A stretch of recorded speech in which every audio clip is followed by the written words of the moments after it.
Boa noite a todos, sejam bem-vindos a mais uma aula do curso de médiuns que estamos chegando ao fim, né? O pessoal já está saudoso aí de nós estarmos terminando o curso, mas depois desse horário a gente vai fazer um estudo, né? Normalmente um estudo do Livro dos Espíritos. Quem quiser acompanhar será um prazer. O tema de hoje vai ser conciliação de teoria e prática. Então aqui o Herculano Pires ele vai explicar a maneira que ele acha que deve ser feito o trabalho mediúnico junto com o estudo, com a parte também da teoria da mediunidade.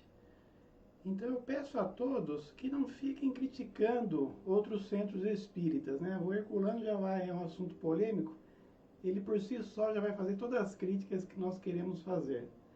Então o intuito aqui não é criticar as outras casas espíritas, mas saber como que se pode fazer a conciliação do trabalho mediúnico com o estudo, com o passe. Esse assunto é importante passar para os médiuns, porque muitas vezes o médium, o passista, mesmo o doutrinador, o médium de sustentação de hoje, às vezes vai ser o dirigente de amanhã. Então é interessante que ele conheça essa parte de como montar um trabalho mediúnico, do jeito que dá para fazer, né? Porque normalmente as pessoas fazem de um jeito, né? Copia o livro Obsessão, do André Luiz, ou aquele outro, que eu esqueci o nome, famoso também. Então, como nós já vimos, não tem regras para fazer o trabalho mediúnico. Então nós vamos ver a maneira que o Herculano entendia que tinha que ser feito, e vocês vão ver que ele é bem flexível, né? Então é interessante a gente ver isso, né? E atender os médiuns que estão chegando à casa espírita hoje. Mas, por favor, se alguém fizer uma crítica aí a algum centro espírita, eu nem vou ler, porque nós já discutimos isso, né? A questão de determinados centros terem muitas regras para os trabalhos da casa é conforme o tamanho do centro. Então, o centro muito grande, ele acaba se institucionalizando e coloca muitas regras, porque sem regra, uma casa grande não consegue tocar os trabalhos. Então, os médios que não estão contentes numa casa grande, é só ir para uma casa pequena, que é a maioria delas, né? Então, poucas casas são grandes, né? E aí tem as suas regras. E se você quiser, você pode procurar um centro pequenininho, que aí lá não tem tanta regra, é mais trabalho mesmo, né? Se esse é o seu perfil, então você pode procurar uma casa menor. Isso posto, vamos fazer a nossa prece, né? Então, graças a Deus, mais uma vez aqui no curso de médiuns, né, encerrando esse estudo tão útil, para tanto que os bons espíritos permaneçam conosco, nos inspirem, para que tenhamos um trabalho harmonioso e de muita utilidade para todos nós. Da nossa parte, possamos desprender da correria do dia a dia, né? Mesmo hoje sendo sábado, e assim sintonizar com todos os assuntos que serão tratados aqui. Que assim seja.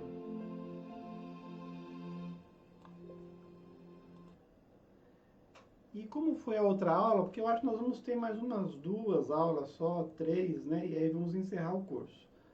Até se alguém tiver alguma sugestão para nós complementarmos aqui no final do curso, fique à vontade, que nós podemos fazer alguma coisa diferente se vocês quiserem. Mas, então, mesmo dentro desse assunto, conciliação de teoria e prática nos trabalhos, a qualquer momento que vocês quiserem fazer uma pergunta, mesmo que não seja pertinente, não tem problema nenhum, tudo está dentro do assunto, né? Qualquer dúvida nós vamos responder aqui. A única coisa que nós não vamos responder, como eu já falei, é a crítica a outros centros, que isso aí não adianta nada, né? Aliás, antes de ir para esse assunto, nós vimos as coisas que os médiuns não devem fazer, né? E esquecemos esse aqui, exceder nos vícios, né? E eu coloquei aqui os inconvenientes dos médiuns. Eu coloquei aqui o cigarro e a bebida. Tem nenhuma bebida destilada, é uma cerveja que muitas pessoas tomam, né? Então muitas pessoas perguntam, você deve parar de fumar no dia do trabalho, parar de beber? O Herculano diz que não. O que você deve fazer é diminuir, né? Porque o excesso do vício é que é o problema. E não adianta você, por exemplo, 6 dias na semana fumar bastante e no dia do trabalho você não fuma. Não adianta nada, é a mesma coisa. Ou mesmo beber, você bebe todo dia, você chega do trabalho, bebe lá uma cervejinha, tudo bem, né? Ou mesmo um destilado, você é que é o responsável pela sua vida. Aí no dia do trabalho você fala, não, no dia do trabalho eu tenho que estar purificado, eu não vou beber, não vou fumar. Não adianta nada, porque a maioria dos dias você tem aquele vício, né? E não vai mudar o seu padrão. O que você tem que fazer é devagar diminuir o vício, né? Então, se você puder fazer uma programação de diminuir o vício do cigarro, por exemplo, que todo mundo sabe que faz mal, né? Mesmo a bebida alcoólica, então você vai diminuindo aos poucos. Não porque é o dia do trabalho, mas porque você está mudando. Aliás, muitas pessoas, quando começam a frequentar não só o trabalho mediúnico, mas a doutrina espírita, vão acabando com os vícios, né? Mas não pode ser uma coisa formal, um dia só, né? Tem que ser uma coisa constante, gradativa. E no caso, se você tiver o vício também, você não pode se achar não merecedor de frequentar o trabalho mediúnico. Então, mesmo com os seus vícios, o importante é que você vá no trabalho, desenvolva a sua mediunidade, ajude os espíritos sofredores, né? E a questão dos vícios, não só os materiais e os morais, nós vamos acabando com eles à medida que a existência vai passando. Aliás, muitos vícios, nós acabamos chegando à conclusão, eles são milenares, né? Então, não é de uma hora para outra que a gente vai acabar com eles. E o próprio Jesus dizia, quando, numa época que eles tinham muitas regras lá, né, no judaísmo, ele falava que o importante não era o que entrava pela boca, mas sim o que saía pela boca. Então, às vezes, o maior vício que você tem que acabar é com a fofoca, falar mal da vida dos outros, né? Mesmo o egoísmo, o orgulho, esses são os maiores vícios, né? E às vezes você acaba com os vícios materiais, não acaba com os morais e você continua desequilibrado do mesmo jeito, né? Às vezes uma pessoa com os vícios materiais, no geral, é mais equilibrada do que uma pessoa sem vício, com vício material, né? Então, um é desequilibrado e bebe, e o é equilibrado e bebe, e o outro não bebe, mas tem outros vícios também tão ruins, né? A gente sempre tem que entender que a doutrina é uma questão de fundo e não de forma, já dizia Allan Kardec. Então esse é o nosso tema, né? Conciliação de teoria e prática nos trabalhos. Quando possível, é conveniente intercalar os passes entre a parte evangélica e a doutrinária. Então, Herculano ele era a favor de colocar tudo num dia só, porque as pessoas hoje, elas não têm tempo para ir no centro várias vezes na semana, né?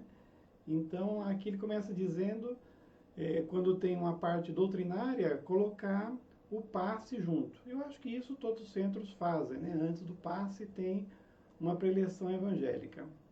Se isso prolongar demais a sessão, pode-se estabelecer uma sessão especial só para os passes, sempre iniciada com uma exposição sobre o assunto. O Herculano Pires, ele era a favor de não dar passe em todo mundo, porque o passe é um remédio, é uma terapia. E você deve tomar remédio quando? Sempre? Todo dia? Não, quando precisar. Então ele era a favor de sempre, quando começa o trabalho de passe, falar alguma coisa sobre o passe. O único centro que eu vi fazendo isso até hoje é o Luz e Conforto lá em Itupeva. Então sempre antes de começar o estudo, que depois vai ter o passe, eles dizem que você só deve tomar o passe se você precisar, né? Então, quem precisar, quem quiser, toma o passe. Mas não precisa tomar toda vez, né? Mas a maioria dos centros não esclarecem. A vantagem de se fazer tudo em sequência numa única sessão, é de se dar ao iniciante em doses apropriadas e na sequência natural do tempo, na prática, a compreensão da unidade do problema espírita. Então, se você só vai no centro, por exemplo, tomar passe, tem um apelido para isso, né, o Papa Passe, né? Você vai lá, toma o passe, às vezes de uma maneira mecânica, né? E não absorve os princípios da doutrina que poderiam lhe esclarecer e até evitar de você tomar passe no futuro. Porque o ideal é que você se equilibre e não precisa tomar passe, ao contrário, você vai lá para dar o passe, né? Então, se não tiver um estudo, além do esclarecimento sobre o passe, junto com o passe, você não se desenvolve, né, na parte aí do conhecimento da doutrina. A Giselda disse que na Fraternidade Evangélica também fazem isso. Ah, muito bem, parabéns. Lá no nosso centro a gente não faz. A gente dá o curso de passe, aí no dia do passe fala, né? Porque as pessoas que são viciadas no passe, né? Então, às vezes você fala uma vez, né, que não precisa tomar sempre, mas a pessoa é carente e ela quer tomar o passe toda vez. Aí, se você ficar falando sempre, ela se melindra, né? E até às vezes não vai mais no centro, né? Eu frequentava um grande centro espírita e eu era passista lá, né? E aí, sempre, na hora de tomar o passe, vinha um casalzinho, até acho que desencarnou já os dois, porque faz tempo que eu estou na doutrina, e o marido vinha antes conversar comigo, antes de começar o trabalho, e falava assim, Ivandro, eu queria pedir um passe especial para minha mulher, porque ela está muito ruim. Então, se pudesse dar um passe com uma força maior para ela, eu agradeceria. Eu falava, ah, tá bom, pode deixar. Mas ele pedia isso para mim toda vez. Então, quer dizer, virou uma piada, né? Mas a gente tem que ter paciência com essas pessoas, né? A pessoa é assim, você tem que aceitar, né? Essa compreensão, infelizmente, falta até mesmo a veteranos do trabalho espírita, em virtude da dispersão e até mesmo da restrição das práticas tradicionais apenas a um aspecto da doutrina. Então, às vezes a pessoa faz de um jeito, né, não pensando aí nessa necessidade de esclarecer essas pessoas, porque ela copia de alguém, né, ou ela acha que aquilo está certo, e ela poderia acrescentar alguma coisa.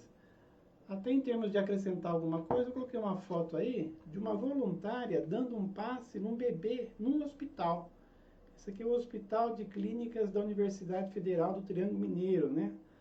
Então lá eles permitem que os espíritas vão e dão os passes em quem está no UTI, né? E é comprovado que dá certo, né?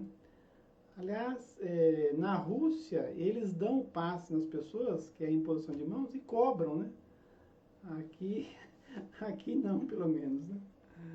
O Paulo Vicente fez um comentário. Vamos ver. Até hoje eu não dei boa noite para todo mundo, eu fui falar de não fazer crítica, acabei não... Vamos ver quem que está aqui. Tamara, né? O Jefferson está presente, a Elaine Franco, o Marcelo, seja bem-vindo, o Jacó, a Thelma, Ricardo, a Eunice, seja bem-vinda. A Eunice que é dona de centro espírita, né? Brincando, né? Dirigente. Hoje o assunto vai ser bom para a Eunice. Centro Espírita, sou eu mesmo, né? O Egídio, Silvio, Mara, Clotilde, Valdir também presente, o Luiz Carlos, o Edson Moura, a Giselda, Sueli Galego, Daniele, vamos chegando aqui na pergunta, a Renata, Thelma Regina,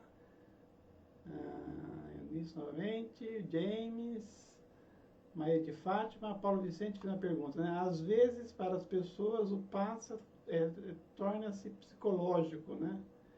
Exatamente.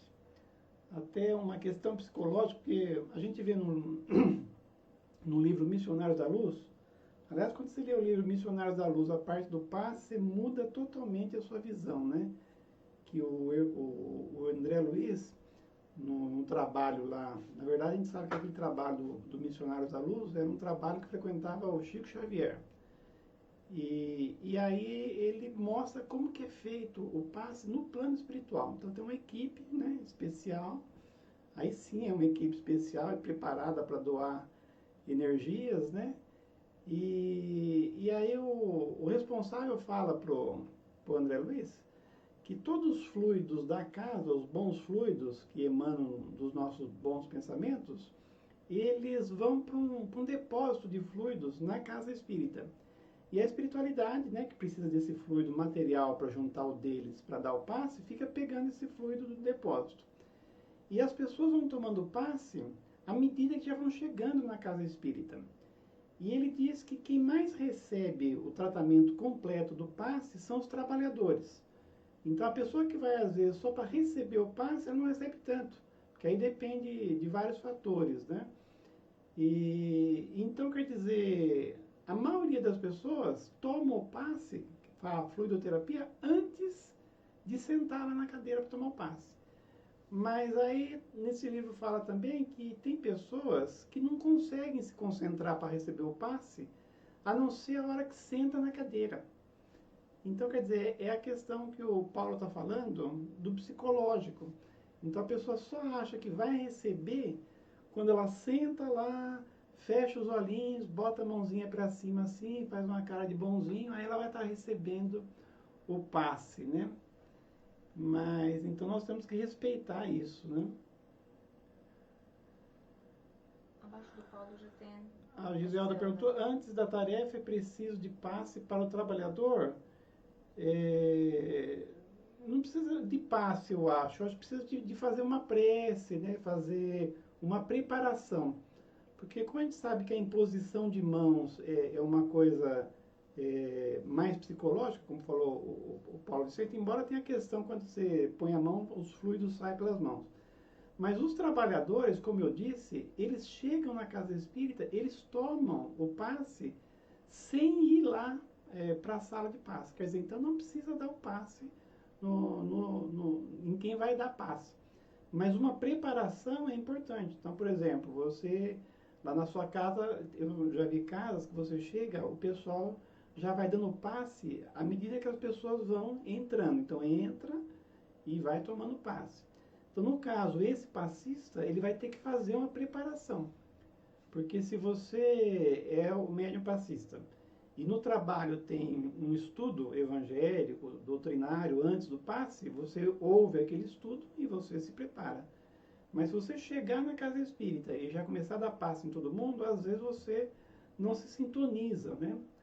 Até no caso do passista, é interessante que ele cuide melhor da alimentação, que ele evite alcoólico, que ele evite cigarro, porque ele vai doar os fluidos dele. Então, se ele puder evitar a bebida alcoólica, evitar o cigarro e evitar principalmente falar mal da vida dos outros. É difícil, né? A pessoa passar um dia inteiro sem falar mal de ninguém, mas não adianta você exceder em todos os seus vícios durante o dia, brigar com a mulher, bater no cachorro.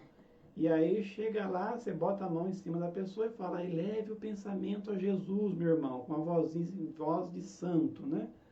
Não adianta. Então você tem que fazer um equilíbrio, né, das suas energias físicas e das suas energias morais, né, para dar o passe. Embora, se você tiver brigado com a esposa, bebido, fumado e com boa vontade foi lá no centro e vai dar o passe, vai sair boas energias das suas mãos também, mas menos do que se você tivesse se preparado mais durante o dia, né? A Priscila, o Renato está comentando que a voluntária podia colocar a mão fora do bercinho da criança, né? Então, é verdade, ainda mais que a Covid agora, né? É como a pessoa pergunta também, quando você coloca água para fluidificar, que tem que abrir a tampinha. Então, precisa abrir a tampinha? Não, né? Não precisa. Então, realmente, podia ela dar o passe sem abrir, né, a incubadora, né? E quando você vai fluidificar a água, pode ser que a garrafinha tampada, porque o fluido depositado pela espiritualidade, mesmo ectoplasma, remédio, é tão fluídico que o plástico ali não vai ser um empecilho, né? Marcelo, tem alguns médiuns passistas que quando terminam de aplicar, sentam e pedem para aplicar nele, sem saber que os passistas são os primeiros a receber. Exatamente, não precisa, né?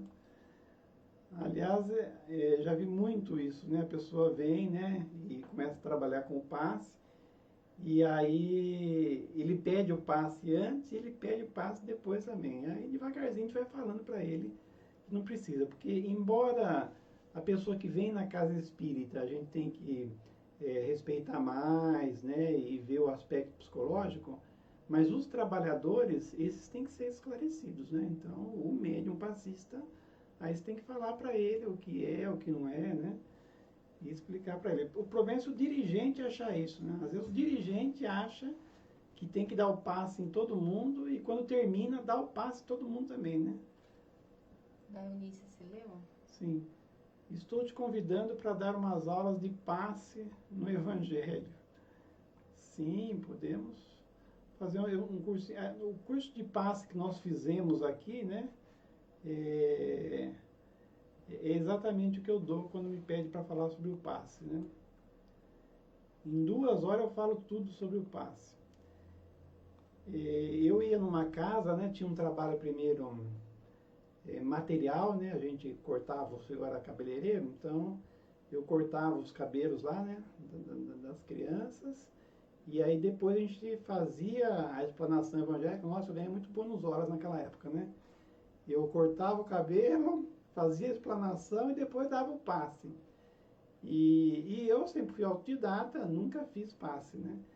E aí tinha uma senhorinha muito humilde lá, sabe? Você via que a pessoa era boa mesmo, né?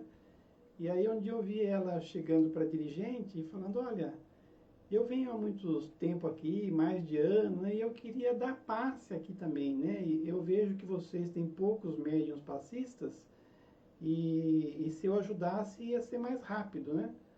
Aí a dirigente falou assim para ela, mas a senhora tem um curso de passe? A senhora tem o certificado de curso de passe? Ela falou, não tem. Ah, então não pode, a gente só pode dar passe aqui quem fez o curso. Nós temos um curso de passe aqui, e era um curso longo, a beça. E aí você tem que fazer o curso, né? Mas aí depois eu cheguei para essa dirigente e falei, minha senhora, eu acho que não precisa isso aí. O curso de passes, em 10 minutos já fala para a pessoa como que ela dá o passe. Eu mesmo nunca fiz curso de passe e dou o curso, e dou o passe aqui também, né? Aí ela até mudou e acabou deixando essa senhorinha dar o passe depois, né? Tem mais um comentário do Paulo. Outra coisa referente ao passe tem que as pessoas se acostumaram a tomar o passe, sempre com o mesmo médium, tipo passe mais forte, é verdade, né? Então, porque o Divaldo que conta isso, né? Porque aquele médium que faz mais gesto, às vezes, que funga, né? Quem vai tomar o passe, acha que o passe dele é mais forte. O Divaldo, uma vez, chegou uma pessoa lá, pediu um passe para ele totalmente consciente, fez primeiro uma preparação, né? Fez uma oração, uma leitura edificante, e deu o passe só com a imposição das mãos. Aí a pessoa ficou meio triste, né? O Edivaldo falou, mas você não se sentiu bem, né? Ela falou, Edivaldo, sinceramente, posso falar uma coisa para você? Ele falou, pode. Eu achei o seu passe fraco. Quer dizer, o passe do Divaldo fraco. Ele que tem o título de O Homem Chamado Amor, né? Então, realmente não tem passe fraco, né? E mesmo porque a pessoa que vai tomar o passe, ela recebe o passe não por causa do passista. Quem faz o passe é a espiritualidade. Então, às vezes, se o passista, né, não está tão preparado, não vai doar tantos fluidos, mas a pessoa que está sentando ali merece receber bastante, os fluidos que vêm lá do depósito da casa vai ajudar a pessoa. E ao contrário, até no livro Missionários da Luz fala sobre isso, tem o passe refratário. Então, às vezes, a pessoa que está dando o passe é uma pessoa muito capacitada, amorosa, doando todos os bons fluidos que ela poderia, mas a pessoa ali recebe um pouco só, porque ela não tem merecimento para receber mais, né? Então, o receber, o passe, depende do nosso merecimento. Claro que o problema de desobsessão em casos graves não pode ser tratado em sessões dessa maneira. Então, eu acho que ele não falou ainda, mas ele vai falar que você deve não só tratar o passe, mas também fazer a parte mediúnica junto, né? Tudo junto. O estudo da mediunidade, ele vai falar aqui o trabalho mediúnico, mas ele fala que a questão de pessoas que vêm obsedadas muito grave, para ela ser encaminhada para um trabalho de desobsessão. Só que o trabalho de desobsessão que se referia a Herculano Pires, eu nunca vi casa nenhuma fazendo. Porque aí era não só com médiuns experientes, mas também com médicos presentes. Porque o trabalho de desobsessão para o Herculano Pires era um tratamento para os encarnados. Então você abre o trabalho para quem está obsedado. E até os trabalhos de desobsessão que ele dirigia, ele atendia até criança. Então a criança ia no trabalho mediúnico, não para dar passagem, mas para ser tratado a obsessão. E ela até conversava com o espírito obsessor. Porque aí, como terapia, a mãe, né, o dirigente pedia para a mãe pedir para a criança, falar para o espírito para perdoar ela, que ela está agora nessa existência, que ela é boazinha, né? E aí, muitas vezes, o espírito já se derretia e era doutrinado. Né? Amara primeiro. E o passe à distância. O passe à distância, como você tem que impor as mãos, você tem que saber o lado que a pessoa está e colocar assim, esse é o passe à distância, né? Então, até o passe à distância, quando dá certo, desmistifica que você tem que pôr a mão, porque aí você não vai levar a mão para o lado que a pessoa está, né? É a mesma coisa, só que à distância. Então, você faz a vibração para a pessoa e não precisa levantar a mão nem nada. Né? E a Priscila pergunta também, ou fala, eu quando estou aplicando passes, consigo sentir bem, algumas pessoas realmente chamam mais fluidos, enquanto outras parecem bloquear o recebimento. Realmente tem a ver com a sintonia e o merecimento que a pessoa tem naquele dia. Lá no curso prático de médium, até terminando essa pandemia, né, nós vamos ter a parte presencial, e aí vamos ter o exercício para o médium psicofônico, psicográfico, passista.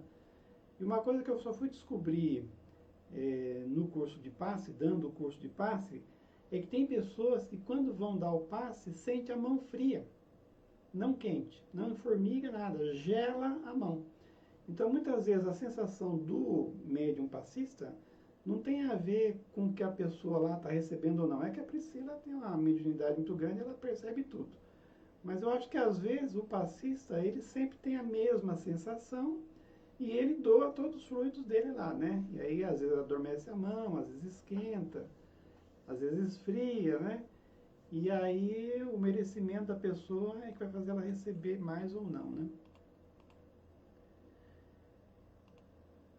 Então, ainda um pouco sobre o trabalho de desobsessão do Herculano, então o trabalho para ele de desobsessão seria para os encarnados. Então, os espíritos dão passagem, mas conversa com o encarnado também, né? E aí tem que ter médico, porque aí o médico, a doutrina espírita tem um lado científico, então quando a pessoa está muito debilitada numa obsessão, prejudica o físico, aí ela tem que tomar remédio. Mas só que para receitar remédio tem que ser o médico, né? Como é que chama o médico que dá remédio para calmante, essas coisas? Neuro, né? Neuro. Então aí o Herculano tinha lá 2, 3 neuros no trabalho com ele. Do Egídio. O Egídio. E a cirurgia espiritual, como funciona a distância? No caso, a cirurgia espiritual, a pessoa recebe os espíritos em casa. No Herculano mesmo a gente tem esse trabalho, né, de passe à distância e cirurgia espiritual à distância. E muitas pessoas, né, que fazem, relatam que que sentem, né, os espíritos fazendo uma operação. Esses dias mesmo a senhora fez o tratamento conosco à distância e ela está com um problema seríssimo de saúde, né?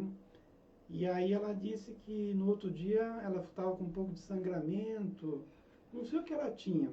Eu sei que no dia seguinte à operação, ela ficou mal, né? Aí eu disse para ela que o tratamento espiritual não invalida o trabalho material, o tratamento material. Então você deve procurar um médico se você não se sentir bem. Mas eu falei, olha, a operação espiritual é como se fosse uma material. Então você tem que fazer um repouso antes e o dia seguinte também. Tanto é que a nossa operação espiritual a gente sempre marca para sexta ou sábado, para no outro dia a pessoa descansar. E muitas vezes, no outro dia, a pessoa sente como ela foi operada mesmo, né? Aliás, o Egídio aqui, esse negócio de o espiritual parecer material, lá no Nova Luz que nós frequentamos, é comum a água fluidificada ficar com gosto de Novalgina, né, o Egídio? Mas fica muito forte. E fica tão forte que todo mundo que toma percebe o gosto, né? Então a espiritualidade bota remédio na água e muda ali a estrutura da água. Né? Luiz, para mim o volume do som está baixo.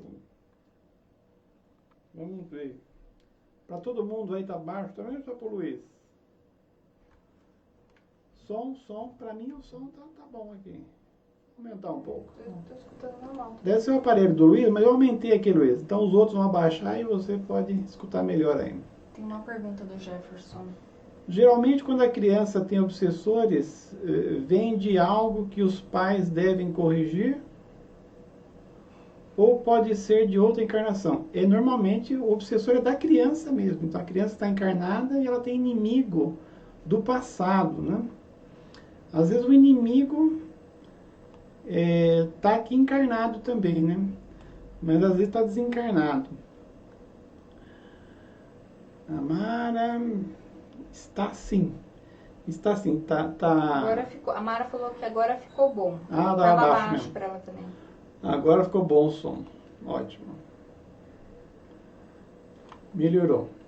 Realmente estava baixo para algumas pessoas. Acho que é o tipo de coisa que a pessoa está escutando e fica baixo. Então eu tenho que colocar no mais alto aqui. Eu vou aumentar mais um pouco ainda agora. Aumentei mais ainda. Vou pôr no máximo aqui, ó. Agora está no máximo, minha gente. Vocês vão escutar tudo aí. Colocamos essas questões com base em experiência própria e de conjunto, observadas atentamente no correr dos anos de trabalho e estudos incessantes. Então, como eu disse, o pessoal conhece Herculano porque ele traduziu os livros de Kardec, até uma parte da Revista Espírita, mas sobre mediunidade ele estudou muito. Ele tem um livro Mediunidade, tem um livro Espírito e o Tempo também, né? E ele era o guru do Chico Xavier, né? O Emmanuel, ele tratava o Herculano como o metro que melhor mediu Kardec. E quando tinha algum problema doutrinário, porque o Chico era muito assediado, né? Uma vez um grande centro espírita lá de São Paulo, o maior que existe, né? Ele fez uma tradução do Evangelho e aí, para endossar essa tradução, levou a tradução para o Chico Xavier, né? Aí perguntou para o Chico: Chico, o que você acha da gente traduzir o Evangelho mudando algumas coisas, tirando as palavras pesadas, né? Aí o Chico, que não fala mal de ninguém, o que falou o Chico? Ai, tá bom, eu acho que tá bom, né?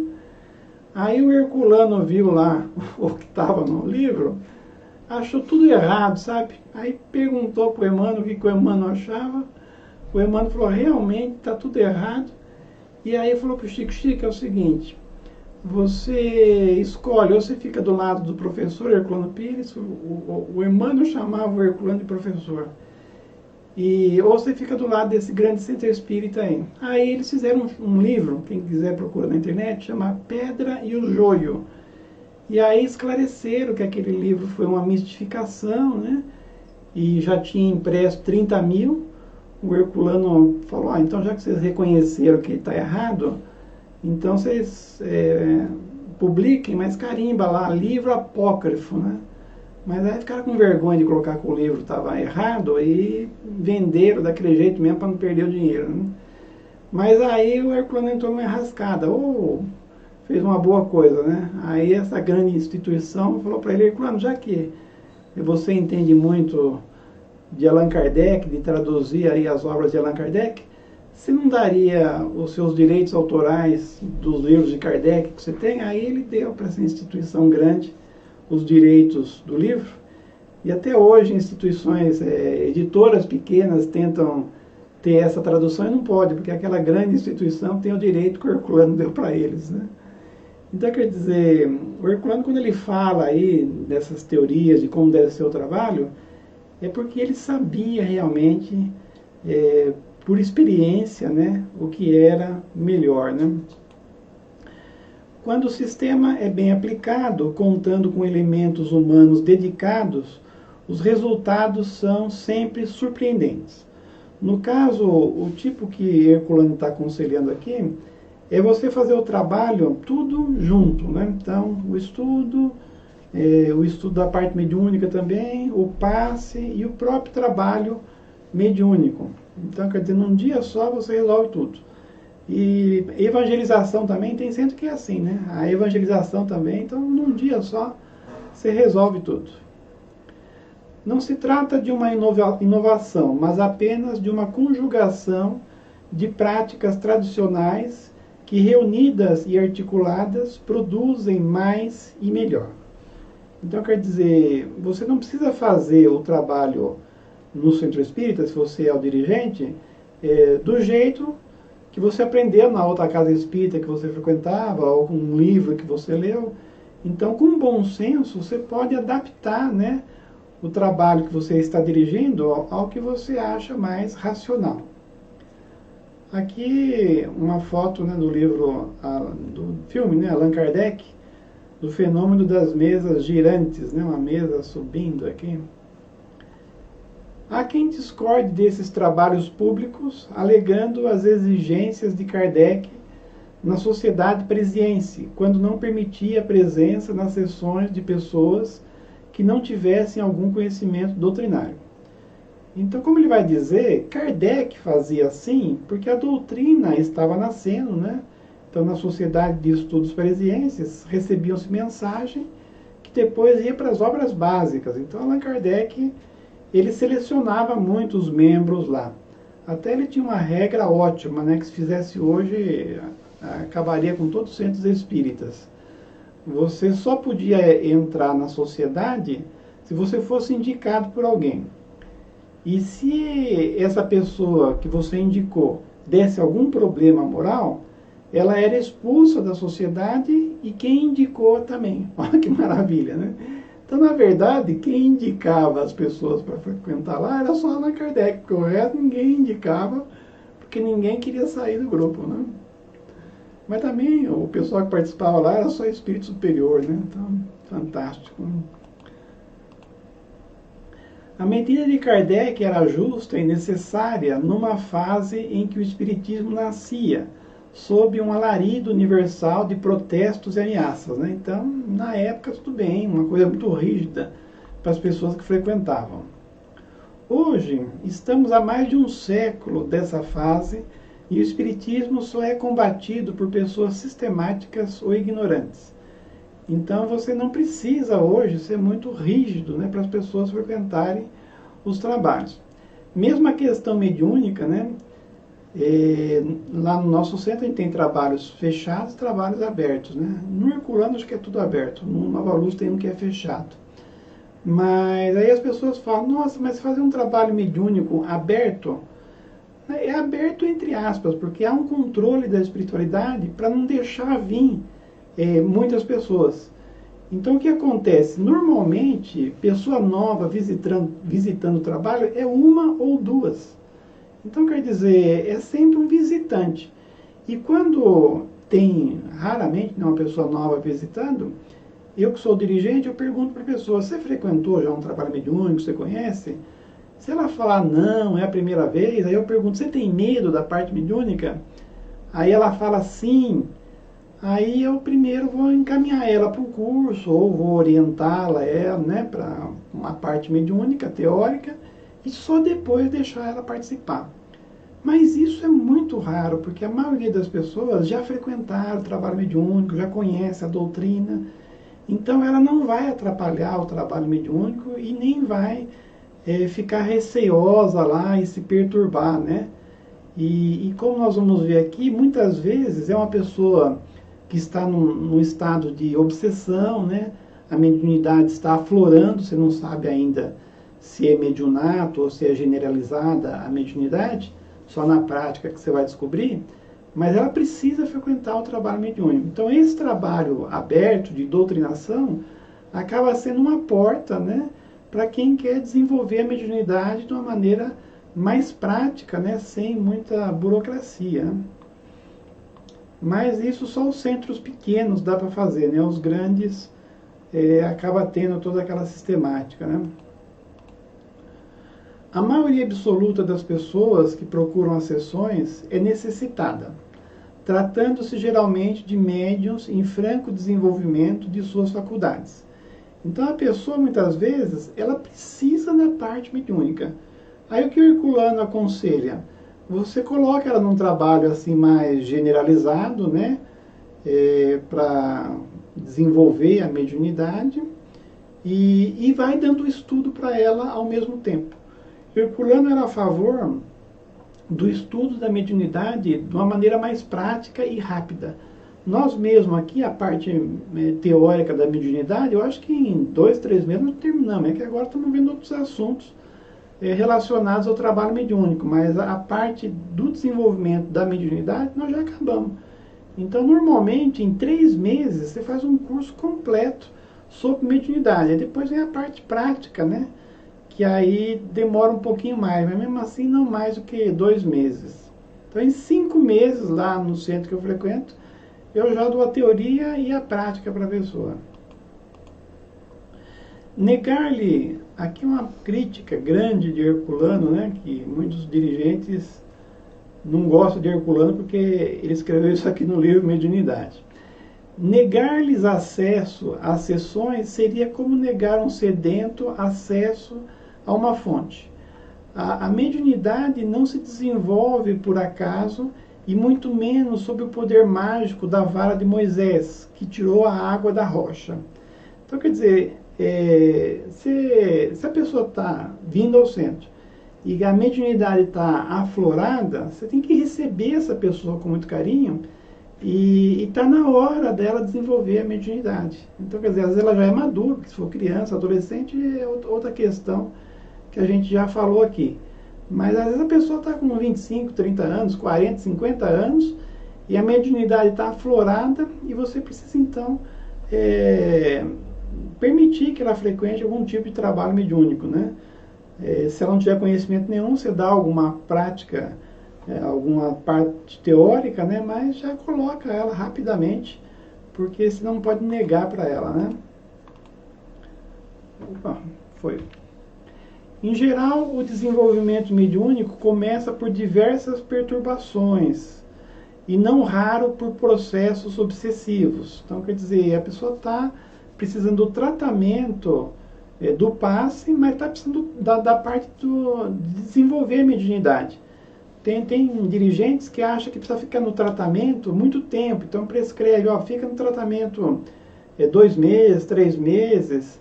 Às vezes é muita coisa. Então, se a pessoa tiver medo, for muito sensível, aí tudo bem. Lógico que você não vai assustar a pessoa. Mas se ela não tiver medo e estiver querendo conhecer o trabalho mediúnico, não tem problema nenhum.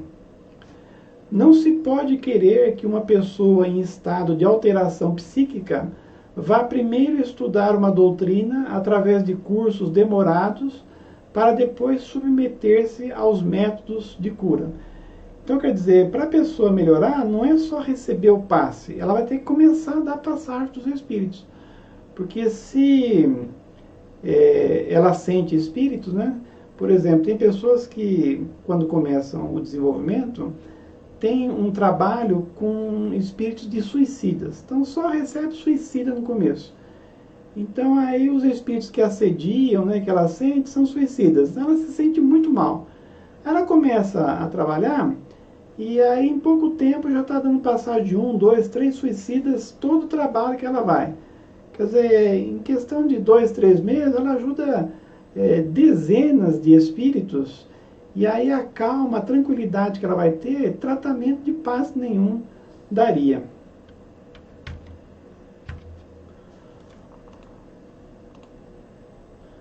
Por isso, as instituições bem dirigidas, as sessões mediúnicas normais não se restringem à prática mediúnica. Iniciam os trabalhos com a leitura e preleção evangélica do Evangelho segundo o Espiritismo. Então, ele diz, antes do trabalho mediúnico, também fazer um evangelho, né? Antes do passe, também fazer uma preleção evangélica. A seguir há uma exposição doutrinária que prepara os frequentadores para os trabalhos práticos.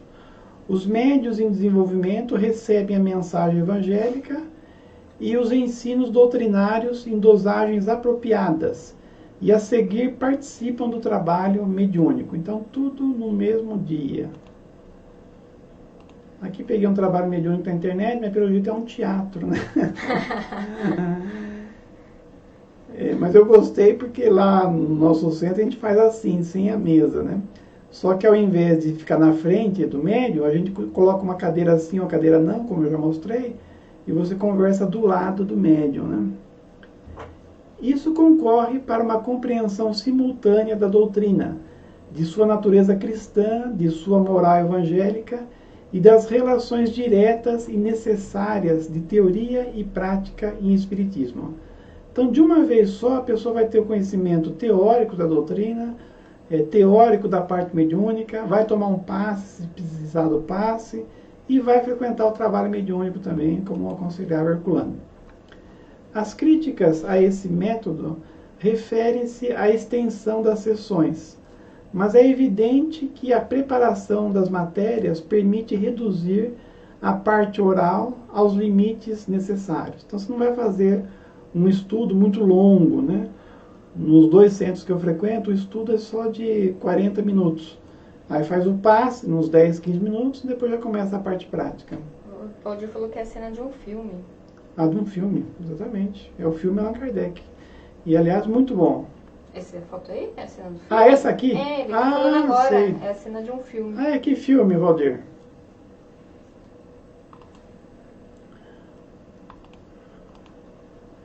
O aproveitamento verificado nos grupos e centros que usam esse método provaram a sua validade. Nos centros que realizam várias sessões por semana, a divisão da matéria pode ser feita com mais amplitude nas várias sessões. Porque tem um problema também que às vezes o centro é pequeno e não dá para abrir o centro todos os dias. Então, às vezes, um trabalho que englobe tudo facilita de você não precisar ficar abrindo o centro todo dia, né? Isso não impede que, além desse processo sinérgico-gestáltico, né, que é em conjunto, em que o iniciante adquire desde logo uma visão global da doutrina e da sua prática, o centro mantenha, quando possível, um curso especial de doutrina em outro dia e horário. Então, se o centro tiver condição, poder fazer um curso específico, né, de mediunidade, um curso específico da doutrina, às vezes é estudado alguns livros, né, separado da doutrina, ótimo. Mas ele está, em particular, aqui dando esse exemplo que você pode fazer tudo num dia só. Então, às vezes a pessoa vê esse método tradicional, que é tudo separado, e ele dá aqui a ideia de fazer tudo junto. O Valdir vai pesquisar porque ele não se lembra, tá igual eu, Valdir. Eu não lembro de nada. Acabou. Então aqui nós encerramos esse assunto, né? Que é os trabalhos, né, em conjunto. E no próximo sábado estaremos aqui, né, com mais um assunto. Vamos falar sobre o dever dos médiuns, mais alguma coisa ainda. Vamos colocar nossa musiquinha aqui para a gente fazer a prece.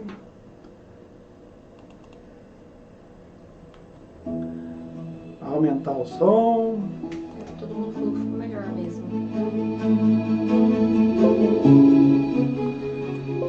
Graças a Deus, encerramos nosso estudo, sempre muito útil, né? Sempre muito agradável, sentimos a vibração de todos e aproveitamos esses instantes finais para vibrarmos positivamente para todo o nosso planeta, para que essa pandemia que ainda está assustando tantas pessoas, mesmo desencarnando, possa diminuir, né? Torcemos para que uma vacina seja encontrada o mais rápido possível. Pensamos também aqui no nosso Brasil, envolvendo as pessoas, os dirigentes, com muito carinho, para que recebam todos os bons fluidos no nosso ambiente. E sempre temos o conhecimento de uma pessoa mais necessitada, às vezes um parente, às vezes um amigo. Envolvamos essas pessoas com carinho para que recebam todos os bons fluidos do nosso ambiente. E quem sabe recebam até, conforme o merecimento, a presença dos bons espíritos a lhe levar uma palavra de ânimo e os bons fluidos que aqui estamos sentindo. E nós também que aqui estamos, que viemos estudar, mas que viemos também recarregar as nossas baterias, né? Nos fortalecer. Abençoa-nos, Senhor.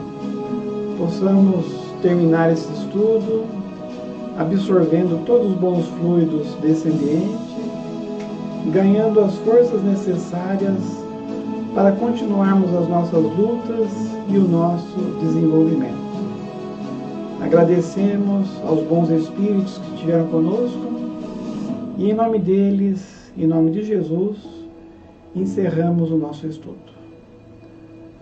Boa noite a todos e até o próximo sábado.